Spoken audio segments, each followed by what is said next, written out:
Welcome to Tub Talks with Damon, on location in Seattle, Washington. And my very special guest in the tub here at the HIV Biomedical HIV Prevention Summit, that's a mouthful, is Garland Jarmon. Yes. Healer, activist, smart advisor, wonderful man. I'm so glad to have you in the tub. I'm so glad you're here. Welcome. Thank you. Thank you for being here. Yeah. Garland, I love to start these interviews by asking my guests first, what do you like most about your body? I would say my smile. What do you like about your smile? It's probably the one thing I get the most compliments on. Yeah. It's the first thing that people see. Usually, my face, smile. It's very welcoming, warm. So it's just, I think it's this bright aspect of myself that just sort of flows through naturally. Yeah, I think so too. Yeah. There you go. See? That's a smile.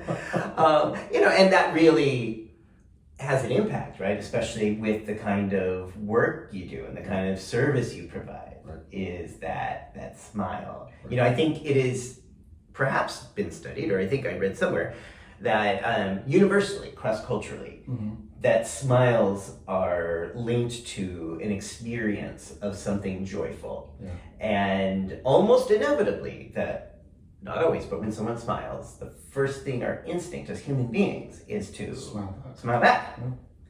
Right? And sometimes we're in places where that's not always safe, but just to be able to smile or convey joy is, I think, an uplifting thing for other humans. Right? And it's such a small thing. Yeah. It's such a small thing. And yeah. It can brighten a lot of people's day. Yeah. So I want to ask about your work. I'm curious though, so we are here, as I said, at this conference. What were we're actually done with the conference. What are your takeaways, or what are your thoughts about the conference, if anything? You're going to put me on the spot there. So this is my third one. Yeah. So I did Chicago, Vegas last year, and this year Seattle. And, it's very easy for me to compare this year to last year's. And what was the difference for those who don't? I've been in the HIV/AIDS field work for 15, 16 years now. Mm-hmm. I'm a sacred intimate as well as a sexological body work and a sex and intimacy coach. And it's, you can't talk about sex. You can't talk about HIV and AIDS without talking about sex. But they tried. They do try. And last year was all about that. It was all about, sex and pleasure and, owning our bodies and owning what we desire and what we want and the energy of that. And, HIV and AIDS, for the most part, is at the foundation of I wouldn't say so much a symptom, but a lot of it is through sexual contact. Yeah. And so we have to talk about that if we're really going to do justice to our field and to our work. Yes. Yeah. So I totally agree that that's an important conversation that was not present this year. Yeah. And for me, it was absent, glaringly absent. Oh, yes. And the tone was quite serious and somber. Somber. That's what I was trying to think of. Somber. And I don't know what that is about or why you want to have a prevention summit or talk about HIV prevention, including U equals U, including DoxyPep, all the good stuff, including all the research that's happening. That's actually really exciting. Right. But absolutely, resolutely leave pleasure and joy and connection out of that conversation. That is what they did this year. It baffles me. Perhaps if somebody has an opinion about why that happened, I don't know. But that seems to be the way that goes. Yeah. Meanwhile, what you do in your life, in your work, is help people experience more connection, pleasure. Tell me more about what is a sacred intimate? Yeah. So you've asked my therapist the same question. So I know I said I was a sacred intimate, but I usually just go with the title of sex and intimacy coach. Okay. And that's sort of inclusive of a lot of different things and modalities. Okay. But to answer your question specifically, so I find, you can get a lot of answers to that question for every single person that you ask. Yes. Right. And for me, a sacred intimate is someone who really honors that element of a person's, usually a client's life, right? And brings that to the fore and creates a space where it is not only welcome, but also celebrated and honored. I mean, truly, deeply, sacredly honored. My teacher, Jay Craver, he would ask, what is a sacred, intimate life? And what is an intimately sacred life? Right? I mean, these are really profound questions if you take time to think about it. For me, it's really about honoring and bringing in, calling in, welcoming in folks and their truly lived sexual erotic experience, honoring that and working with them to learn how to ask for what it is they want, to really honor what it is they desire, to feel what is in their body that they really want, that they might be preventing themselves from exploring, things that they're suppressing, things that they're depressing, ways that they've been told that this is wrong, right? So I work with a lot of shame, which I could talk for days on shame. What would you like people to know, or what do you think you really wish everybody understood about shame? Yeah. On my website, I have a couple videos on shame specifically, and I do workshops on shame as well. And I find that, shame is the number one resistance, the number one resistor that we find and we encounter on our way towards sexual healing. And oftentimes on our way to any type of traumatic healing, period, right? Shame is that thing that tells us that we're not good enough, that we're not worthy enough, that we are not going to hit the mark, that this idea of what we should be and how we should be, we are not that. We will never be that, right? And it's not just, queer communities that deal with this, it's minority people that deal with this. White folk deal with this. I mean, it is universal. I have clients in New Zealand, and I've had folks from India and Canada and the US all over, and I have found that shame is culturally universal. I mean, it's bizarre. There's not a single person I've ever met, client, lover, friend, stranger, that once getting to know them, I'm not picking up those cues of, okay, this is yours, So once that presents itself in the work, how do you work with it? Yeah. So various ways, and it can be different from for different people, obviously, because we're not all cut from the same mold. Identification is important. Noticing and recognizing where those shame messages came from, right? Like in my workshops, for instance, I talk about, I've identified, shame that we get from our religions and spiritual practices or upbringings, and shame that we get from our families, familial shame, shame that we get from society in general, so school, job, workforce, whatever. And then the personal shame messages that we have, right? Which are usually a combination of the three of them, with a little bit of our own internal messaging. I'm not good enough. I'm never going to be able to do this, blah, blah, blah, blah. First is identifying where those shame messages might have come from. And also to bring it back into the body. Where in your body do you feel it, right? Because that's important.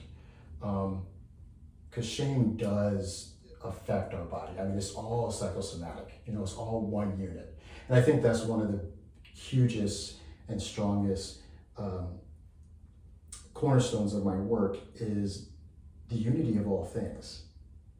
It's all connected, right? It's something that I tell my clients and my friends,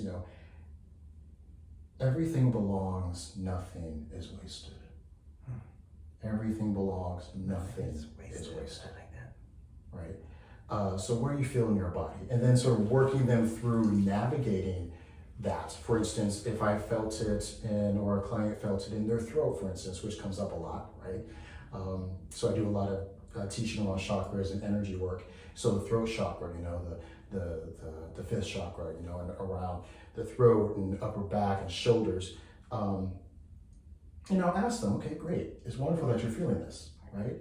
Because it's that's also part of the practice, is learning how to recognize, learning how to be mindful enough to bring consciousness, awareness to these parts of your body. Because shame does a great deal in shutting us down from that, disconnecting us from our physical home. Like, this is it. Yeah. Spirits in a body. This is the point of being here on this plane. Being in a body is the point. Yes. Right? But we have a lot of messages around us that are telling us to disconnect from that this is bad, right? So first honoring that, helping them to recognize where it is that they are feeling it, and then asking the questions: what does this part of you desire, right? What does this part of you want? What would bring pleasure to this part of you? One of the principles in my lineage of tantra that I've been studying with my teachers for the past decade is the healing power of pleasure, right? And so sometimes, people will say, like, if they feel it in their throat, they'll take a moment, they'll take a beat, take some breaths, and they'll ask something like, I would like a hug. My invitation is to invite them into what is it that this part of you is not speaking, not asking for, feels like it can't express. Sometimes it's, I want a hug, or I want to say something or ask for something that I don't feel like I have permission to. And so I give them that permission, like, ask for it. What is it that you desire? And usually they would ask. And if it's in my my own personal boundaries, I'm like, okay, great, let's do this thing. And sometimes it's a hug, as I said. I'll give them a hug. And my rule around hugs with my clients is, I will hold you for as long as you need me to hold you. And when you're done, we'll be done. And sometimes that is just so profound for folks. I tell all my clients, all of you is welcome. Every single part of you is welcome. The shadow parts, the good parts, the joyous parts, the orgasm, the ecstasy, the depression, the sadness, the rage, the anger, all of it is welcome. And so giving those parts of us space to express themselves, it's phenomenal, potent, but at the end of the day, this is not rocket science. I'm not teaching people rocket science. This is your body. These are the permissions that you have here to celebrate and to recognize and acknowledge that. That's just beautiful the way you're saying that. I think, it's not rocket science, but it is so unfamiliar for so many people, as verified by this conference we were just at. That pleasure, the idea of pleasure in our bodies as a source of empowerment and strength and healing is so disconnected from so much of the socialization that we gain. And I think in Puritan America, as you said earlier, it's like the message from day one is your body is not good. Your body is not beautiful. Your body is dirty, or a vessel of sin in some way. And for gay men, I find in my practice, the thing that comes up over and over and over again, year after year, decade after decade, is the weight, is the image, is the pervasive idea of looking in the mirror and always seeking something to feel ashamed or less than for. Yeah. Is that something that comes up in your practice as well? Body image comes up as well, huge. And what I have found, and this is not the case for everybody, but often it's happened enough times where, and I often say what you suppress will often lead to your depression. The cues that you have suppressed as a child, the cues that you suppress as a young adult, places and ways that people have said no to you, that you've internalized, you tend to, you suppress, it will often lead to that depression because you can't express it, right? And oftentimes this and again, not for everyone, will often lead to weight gain. Yeah. We are holding on, right? We are bracing. We are building a barrier around ourselves, inside of ourselves, to brace ourselves from the outside world and these negative comments and suggestions. And I have seen it where, after folks have, sort of started to heal, started to navigate, wrestle with their shame messages, I've actually seen where the weight starts to fall off. Yeah, me too. And it's like, oh, I'm free. I'm letting go of, literally, I'm letting go of this weight. Yeah. I'm letting go of this ball and chain. And how that can become such a positive feedback loop that you start to think differently, you start to feel lighter, and then the body starts to literally become lighter. And the more you're shining, the more that can be reflected in the people, places, and things around you. And the more that's getting reflected in the people, places, things around you, the more it feels good, and your light keeps getting brighter and brighter. Right. That can be part of that loop. And I do think, as you said, so like pleasure can be one of the conduits of shining, of really centering in who we are, and embracing that. Yeah. Now, you said earlier you have clients all over the world, you do hugs, but I think people watching this are going to be thinking, so how far does he go? Like, what does that mean? Say sex and intimacy coach. I think people are thinking that means you're jumping into the bed with people right away. Right. And, one thing that I realize is no one teaches you how to have sex. I mean, usually mom and dad are not going to teach you. You're probably definitely not going to get into school, right? And so folks are thrown into this world where they're left to their own devices. Often that is porn, right? Or hookups. Nothing wrong with hookups, but oftentimes we have folks that are so disconnected from their own bodies, hooking up with people that are so disconnected from their own bodies, and we're trying to have a relationship, right?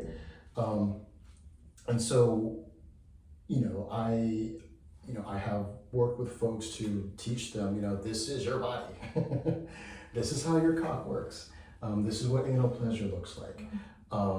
It can be very hands-on. I definitely have, my own limits and boundaries, for my own self that I won't go. But, and it's been really profound for folks who have never had someone sit them down and taught them, this is how you kiss somebody.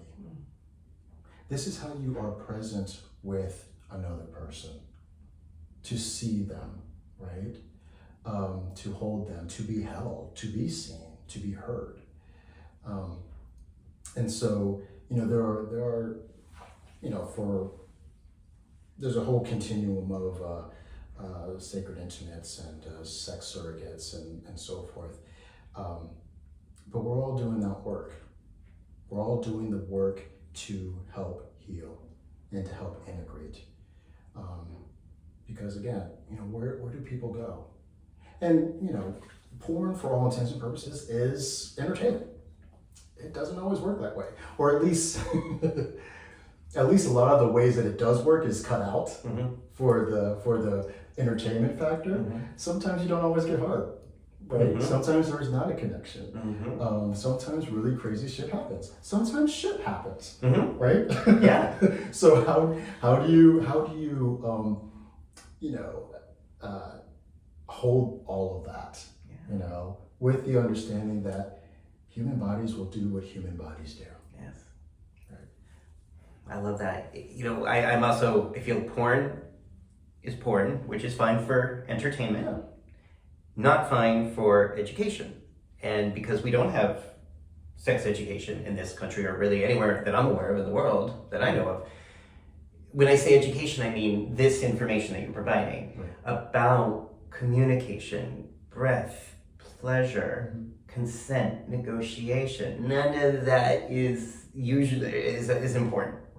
In porn, it's really like typically a goal-oriented, penetrative activity that does not involve any negotiation, any communication, any preparation, and that is just not a great way to learn. Right. So we are left to our own devices for the most part, gay and straight people, but especially, you know, the struggles for so many queer men is not having any way to actually learn, or very few good resources online where somebody can learn about how to enhance the pleasure of anal sex while minimizing, not eliminating, but minimizing the possibility of shit or blood or STI transmission or HIV transmission, you know, to be able to get all of that information in reliable ways. We are pretty much left to our own devices through trial and error to learn all of this stuff. Yeah, and you know, in porn, you know, not anything against porn. I mean, it has its place, as everything does.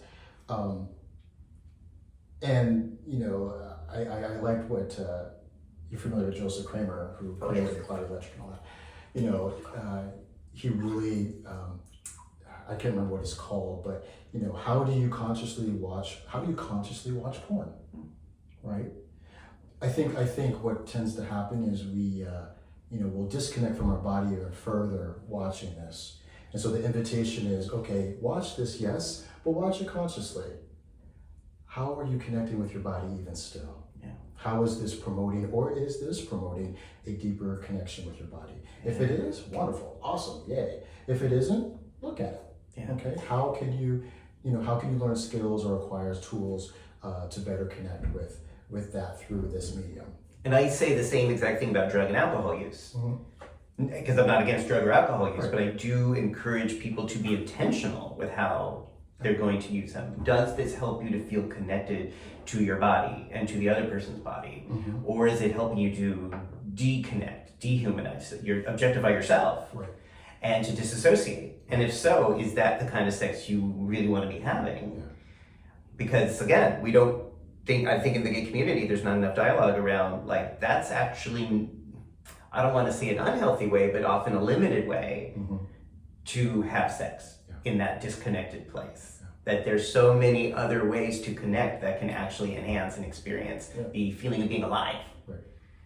Yeah, one of the, you know, and I might go through all the principles while I'm in this tub with you. But, you know, one of the other principles of our tantra lineage is, you know, that everything is an experiment, right?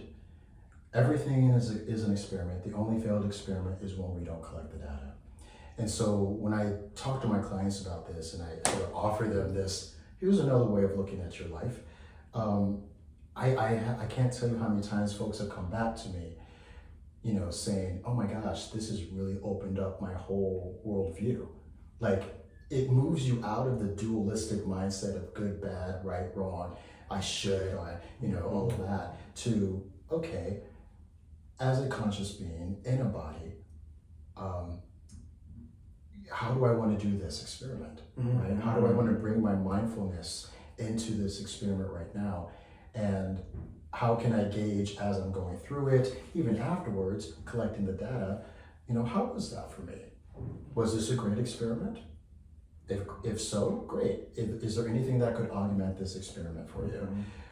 If it wasn't such a wonderful experience or uncomfortable or painful, you know, what would I have changed differently? What would I have done differently in this situation? So you move from step to step, doing larger and larger, you know, experiments, but ultimately it's really about, you know, and all of this work really is about helping folks become more self-realized. Yeah?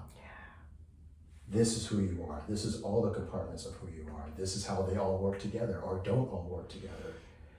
Self-realization, I think that is ultimately, if you were to ask me, what's our reason for being on this planet, being in bodies, it's to self-realize how to be fully spiritual and fully physical at the same time. Beautiful. And again, you do this in person and virtual. You work with people, so people who are watching this who might want to follow up with you can also talk with you about these ideas through the virtual world. That is so cool.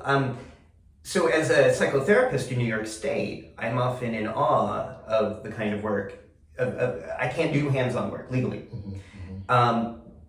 what I do, my framework is cognitive behavioral based. Right. And so much of my own spin on that is challenging and changing the shoulds. So, and I even wrote a whole book about this called Absolutely Shouldless, about this idea of the freedom and the power and the pleasure that's available for us when we challenge and change the shoulds that lead to shame, that lead to guilt, that lead to loneliness, that lead to disconnection and fear. And I think more and more, especially as we are part of this like fierce, powerful generation of queer people that are getting older, I think it is even more incumbent on us now to reconsider and redefine these limitations and shoulds that harm and minimize our quality of life. Because none of us really get a lot of say in the quantity of life. That sort of, some of that is here and some of that's out of our hands. Right. But I think we get a huge say in the quality of the experience we're gonna have. Right. And just by doing some different kinds of thinking, there's so many more opportunities to experience, this. But I mean, I'm also a work in progress. Like I couldn't do a bathtub thing like this until my 50s. Like I would have been, my own limitations were still there. Like something, turning 50, and I was like, all right, now I really don't care anymore. If I had 0 fucks to give in my 40s, now I've got negative 0 fucks to give in my 50s. How old are you? I'll be 42 this year. Okay, so do you feel as you're getting older in your 40s that there's sort of more expansion? Yes. Yeah. That's, I've always been a child that couldn't wait to get older. like I don't want to be in mom and dad's house anymore. Like I want to get out on my own. I want to explore my own life. I've enjoyed getting older because, as I said earlier, everything belongs, nothing is wasted. I have an opportunity now to really launch on a lot of my own beliefs, my own visions, my own dreams for myself, right? With it comes a lot of experience. Like I'm a teacher, I'm a healer, I'm a guide. That's who I'm finding myself to be in this life, right? And as I get older, it becomes, I really pride the wisdom that should, I'm gonna say should there. Okay, but it can, this can opens up potential. Right. Come with age. Yeah, it can. Right? And to be able to disseminate, to be able to share that information and that wisdom, it's paying it forward and paying it back, right?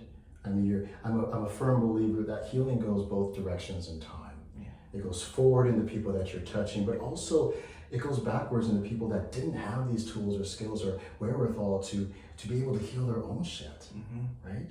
So, every moment is now.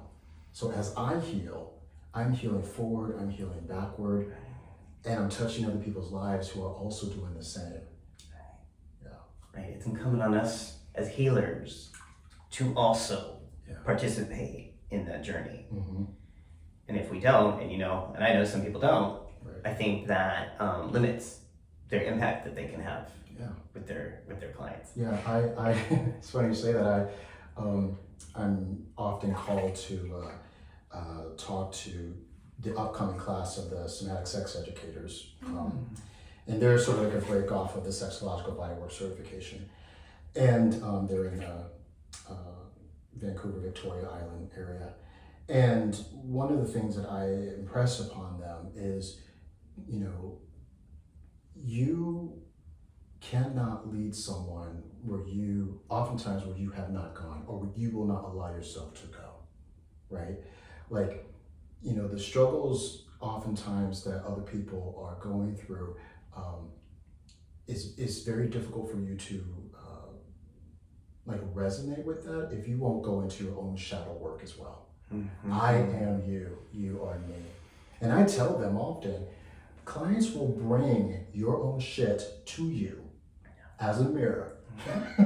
They're coming into the door with their stuff, but it will often mimic and mirror your own stuff that you have to go through. So go into your darkness, go into your cave, go into your underworld, go into your shadow stuff, work with that, heal that, integrate that, weave that together, because that is then also how far you can lead. oftentimes your clients. Beautiful. Yeah. How did you find this work? You know, this isn't something we're generally encouraged to do or to engage in. How did you learn about this and get engaged? And yes, please feel free to move around as much as you like. Are you comfortable? Yeah. So yeah, that. You know, we say in sort of tantric circles that you know, you don't find tantra, tantra finds you, and that is how this work has come to me. You know, I grew up very conservative Christian, sort of straddling different denominations: Pentecostal, charismatic, evangelical. Where? Originally Georgia is home. Oh, okay. My parents were in the Air Force, so we moved around quite a bit. And so I think I knew, especially, you know, in high school and then coming out in college, that my track would either be like really spiritual or sexual, right? And I had, when I moved to Seattle, an experience at my only Body Electric, you know, celebrating Body Electric workshop when we had it in Seattle. And this was like 2010, I think. And have you ever been to? Oh yeah. Oh, you've done it? Okay. Oh yeah. So I had an experience at the very end, you know, when we did the whole big draw and all of that. I had an experience, like a metaphysical experience on that massage table with the music and all these naked men, and I'm naked and everyone's massaging everybody and breathing. I had a metaphysical experience on that table that I would usually have in church. And I could sense at that moment just how thin the veil is between, you know, the physical and the spiritual, which really it's all one, but that's a conversation for another time probably. I think that's true. What you're saying. Yeah. And so afterwards, I remember connecting with people and folks would like ask me, "Do you know Jay Craver? Do you know Jay Craver?" And I'm like, "I don't know who this Jay Craver is." And I remember looking him up, and you know, we had a session, and he became my teacher for many years, still is. And so it was one of those things that just called. You know, it was like, it's time. You know, do you know this person? This is your teacher. Connect with him, and it's been so healing for me, you know, around my body, my energy, my masculine and feminine energies, how I work with them, how they, you know, interact with each other or don't interact so well. I often say that, you know, Tantra gave me method and methodology where Christianity never did. How to be in this.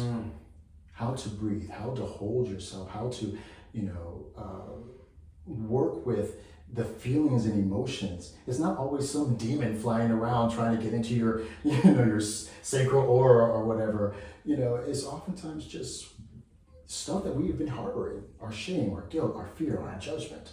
How do we work with that? You know? So yeah, that's how I originally came to the work. And, you know, I also, had an experience when I was in grad school for my MSW. And I originally went into my master's to become a psychotherapist, right? And at the time I was working for Lifelong AIDS Alliance here in Seattle, and then also Gay City, which is now the LGBTQ Center, doing sexual health counseling with folks. And I realized I don't want to sit, you know, nothing against people that do it. I have my own therapist. Yeah. But for me, I was like, I was sort of burnt out after 4 years of just sexually counseling people that way without connecting with their bodies, right? And I had, there was a class that I was taking, I think it was sex, sexuality, and sexual orientation or something. And the professor brought in this couple who were working for generative somatics here in Seattle. And they were just, you know, doing simple exercises like, you know, grab a partner and you know, work with touching their hands or massaging their hands or their shoulders. And it clicked then. This is where it is for me, right? It's not just the mind, it's also the body, right? And again, I'm all for psychotherapy, I have my own therapist, but we are also more than our minds. And oftentimes the mind influences the body influences the mind. It's all one whole. And so I wanted to go into, after I graduated with my master's, I wanted to go into a field that, worked with this, actively, proactively worked this way. And I had a buddy who was a masturbation coach in California, and he turned me on to the sexological bodywork certification. At the time, me and my partner, former partner, we were like, yes, this is it, right? And I cashed out my 401k to pay for this. At the chagrin of my father, he was like, Garland, you really should, put this towards bills and blah, blah, blah. But it was important for me to invest in myself. And this is what I really, really wanted to do. And so I did. And it's been 10 years now practicing this July. Wow. And so this is the way, you're able to do this as a living. You're able to do... Well, I have a day job too. Okay. I took a break. There are folks that really can sell themselves. I just never, the business part of it, I've never really been that great at, right? Pushing and doing that. I'm a firm believer that the people who come will come, right? I have a website. I have colleagues, word of mouth. So folks do find me. But I also have a day job too. So that pays the bills. Okay. So both. You do yes. these different things. Yeah. Do you ever get tired? I don't want to say do you ever get tired, but I guess how do you maintain your spiritual, physical energy when you are just giving so much of yourself to others? Yeah. As trite as this, verbiage is, it's true. Self-care is very important. But what does that mean? What does that mean? Taking care of yourself. Really, it's that basic. What do you need in order to re-energize yourself? I had a professor in grad school, and Stephen, and one of the things he said when we were just beginning our grad school career was find ways, and he was sort of giving us advice on how to do the next 3 years of our life. Find ways that will keep you buoyant, right? Find ways that will keep you buoyant, that will keep you, above water. I was just, I think I know, I was like, I'm blanking out because I think I know what that word means, but help me. What is buoyant? Like a buoy, a buoy. Like a buoy in the water. Mm-hmm. Just like, exactly. Okay, stay afloat. Right, exactly. Got it. And sometimes that looks various ways for different people. For me, my community is very important. I have lovers who come over and, we cuddle. For me, it's good to do nothing. Right? To do nothing, to watch my, TV shows or, I like to travel when I can, right? I have a guy up in Ballard who I see for 2-hour massages every other week. It's really important for me personally, my physical, I'm in touch with my body enough to know when I need that interactive touch with somebody else, because it helps me release and clear out a lot of what I sort of hold on for myself. And so that's become a practice. I'm currently, I used to do yoga and a lot of more meditation. I'm currently out of that phase. This is a phase I want to get back into. We start and stop practices, right? It's all an experiment. Life happens, and sometimes we get derailed. It's like going to the gym, and like when I used to go to the gym a lot, like without fail, like probably a month or two into it, I'll get sick. And then that would just start the I'm not gonna go, I don't feel like going. But it's remembering your practices, something that my teacher would often say when I would be bemoaning about my life situation or whatever's coming up. How do I handle this? How do I deal with this? And he would just look at me and he would say, practice, practice, practice. Yes. And sometimes you just have to go back to the basics. And I work with this with my clients as well, because it's also my experience. You know, what did you leave behind that gave you pleasure before? Mm-hmm. Right? Oh. What did you forget, or what did you stop doing that kept you buoyant, kept you stable, kept you satisfied, kept you happy? Because life happens, and sometimes we get knocked out of the court, and some, you know, oftentimes we have to come back and keep coming back. And what were my practices? What were my practices? What were my practices? Yeah. So yeah. That's beautiful. Okay. Wow. What if anything gives you hope today as we sit here in Seattle, 2024? You're 42. What's giving you anything that's giving you hope about life at this moment? Contrary to popular belief in some circles, I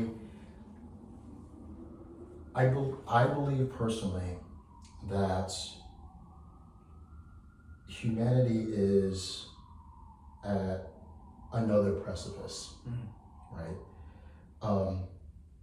And I'm not like a doomsdayer kind of person. I left that when I left the church. I'm not left behind, rapture ready anymore. But I believe that we are, as a species, at a precipice. We have acquired enough knowledge, right? We have acquired enough experience to be able to see our impact on each other and our impact on the planet. I am very hopeful and encouraged by the generations that are coming up. You know, I was born in '82, so I guess a millennial is what they call me.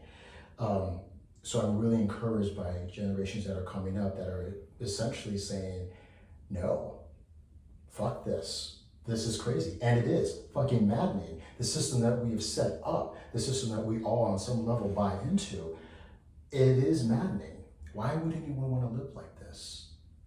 Right? I mean, if you really think about why would anyone want to live like this, in this way, in this sort of capitalistic society where we're all running to some end, the grave, right? More money, more prestige, more power, for what, right? Again, another conversation for many books. But I am hopeful that we are waking up. And I'm not going to say woke as, you know, the terminology, but we are literally, as a species, spiritually also waking up. You know, I think COVID also really impressed upon all of us that we cannot continue to do this silo. Right? And we're so interconnected. Oh gosh, yes. Yeah. We are all one. Yeah. We are all one. You know, and I often say, you are me in a different time, a different experience, different parents, right?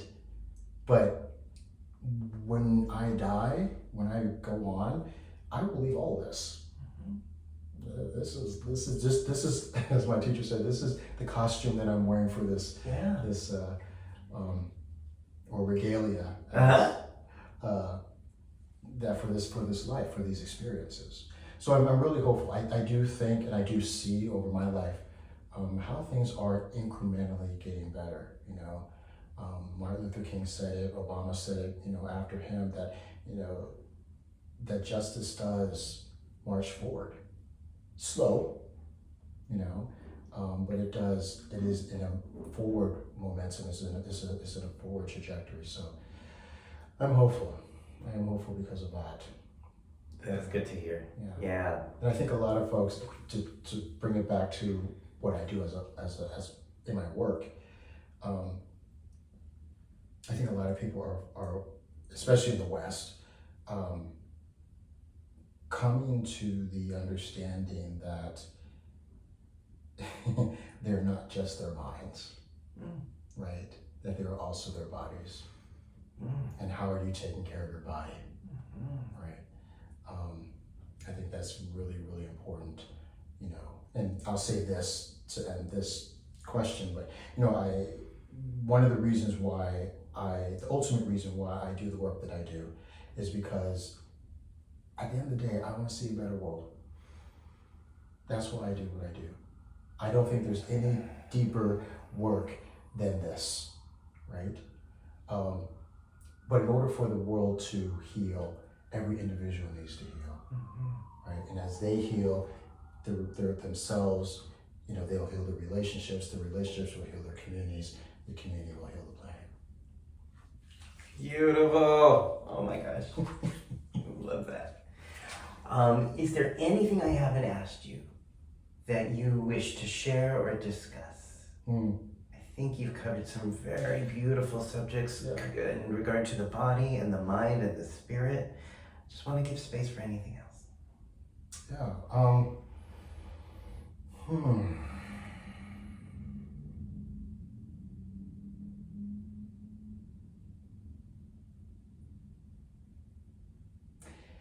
In this iteration of me, at this point in my journey, there have been many iterations, right?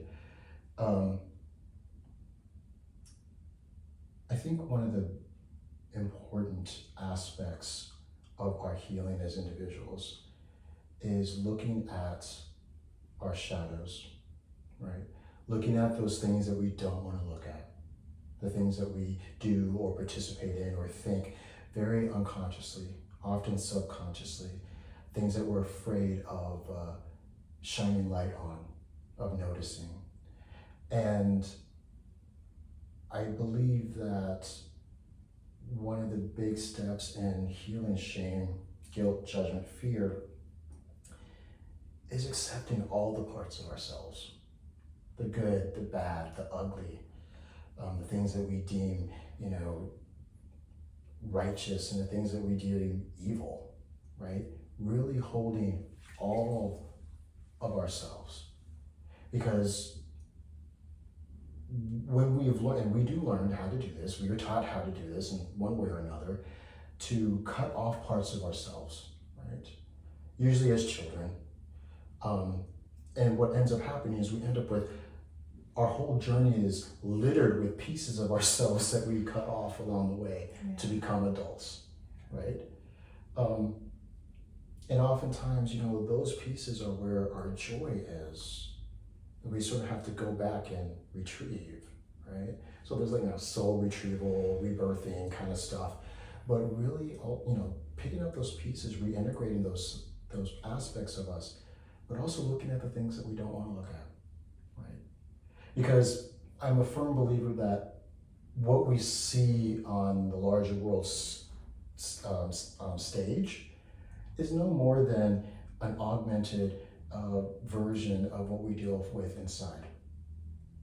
Because we are all one, what an individual is dealing with, multiplied across many individuals, then gets projected outward. So again, going back to why I do this work, because I believe, you know, and I want to see a different world. I want to see a better world. And that often requires going into our own underworld, looking at our own shit, really being honest with ourselves, really holding that and bringing in, like for shame, bringing in acceptance and love and compassion. For fear, bringing in love and support, and guilt, bringing in forgiveness, often for ourselves, and finding that through other people, right? And with judgment, curiosity. You know, it's very difficult to be both curious and judgmental at the same time, right? It's like writing with one hand and erasing with the other. Yeah. So bringing curiosity back into our lives, really the awe, the wonder.